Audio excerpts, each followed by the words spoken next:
Welcome to Top Selector. Today we are going to tell you about the pre-1947 history of the Indian subcontinent. According to consensus in modern genetics, anatomically modern humans first arrived on the Indian subcontinent from Africa between 73,000 and 55,000 years ago. However, the earliest known human remains in South Asia date to 30,000 years ago. Settled life, which involves the transition from foraging to farming and pastoralism, began in South Asia around 7000 BCE. At the site of Mehrgarh, Balochistan, Pakistan, presence can be documented of the domestication of wheat and barley, rapidly followed by that of goats, sheep, and cattle. By 4500 BCE, settled life had spread more widely and began to gradually evolve into the Indus Valley Civilization, an early civilization of the Old World, which was contemporaneous with ancient Egypt and Mesopotamia. This civilization flourished between 2500 BCE and 1900 BCE in what today is Pakistan and northwestern India, and was noted for its urban planning, baked brick houses, elaborate drainage, and water supply. An early 2nd millennium BCE persistent drought caused the population of the Indus Valley to scatter from large urban centers to villages. Around the same time, Indo-Aryan tribes moved into the Punjab from regions further northwest in several waves of migration. The resulting Vedic period was marked by the composition of the Vedas, large collections of hymns of these tribes whose postulated religious culture, through synthesis with the pre-existing religious cultures of the subcontinent, gave rise to Hinduism. The caste system, which created a hierarchy of priests, warriors, and free peasants, but which excluded indigenous peoples by labeling their occupations impure, arose later during this period. Towards the end of the period, around 600 BCE, after the pastoral and nomadic Indo-Aryans spread from the Punjab into the Gangetic Plain, large swaths of which they deforested to pave way for agriculture, a second urbanization took place. The small Indo-Aryan chieftaincies, or Janapadas, were consolidated into larger states, or Mahajanapadas. This urbanization was accompanied by the rise of new ascetic movements, including Jainism and Buddhism, which challenged the primacy of rituals, presided by Brahmin priests, that had come to be associated with Vedic religion and gave rise to new religious concepts. Most of the Indian subcontinent was conquered by the Maurya Empire during the 4th and 3rd centuries BCE. From the 3rd century BCE onwards, Prakrit and Pali literature in the north and the Tamil Sangam literature in southern India started to flourish. Woot steel originated in South India in the 3rd century BCE and was exported to foreign countries.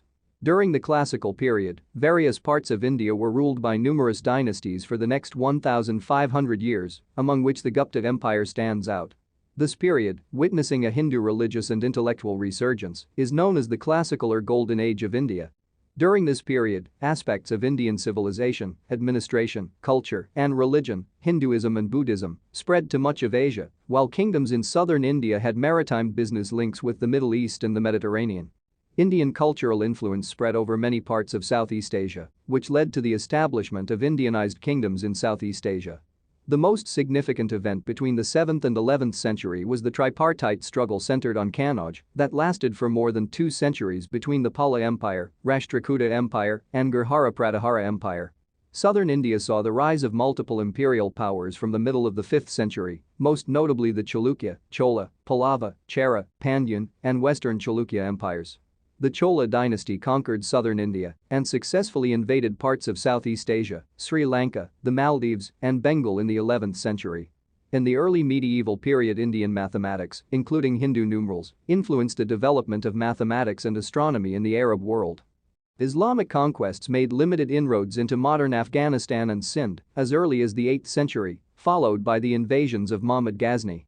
The Delhi Sultanate was founded in 1206 CE by Central Asian Turks, who ruled a major part of the northern Indian subcontinent in the early 14th century, but declined in the late 14th century and saw the advent of the Deccan Sultanates.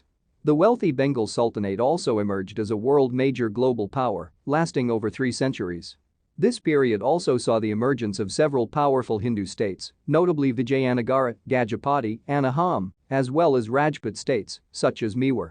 The 15th century saw the advent of Sikhism. The early modern period began in the 16th century when the Mughal Empire conquered most of the Indian subcontinent, becoming the biggest global economy and manufacturing power, with a nominal GDP that valued a quarter of world GDP, superior than the combination of Europe's GDP. The Mughals suffered a gradual decline in the early 18th century, which provided opportunities for the Marathas, Sikhs, Masaurians and Nawabs of Bengal to exercise control over large regions of the Indian subcontinent.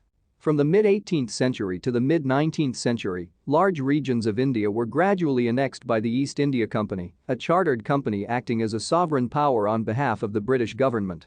Dissatisfaction with company rule in India led to the Indian Rebellion of 1857, which rocked parts of north and central India and led to the dissolution of the company. India was afterwards ruled directly by the British Crown in the British Raj. After World War I, a nationwide struggle for independence was launched by the Indian National Congress, led by Mahatma Gandhi and noted for non-violence. Later, the All India Muslim League would advocate for a separate Muslim-majority nation-state. The British Indian Empire was partitioned in August 1947 into the Dominion of India and Dominion of Pakistan, each gaining its independence. Thanks for watching and post your valuable comments below.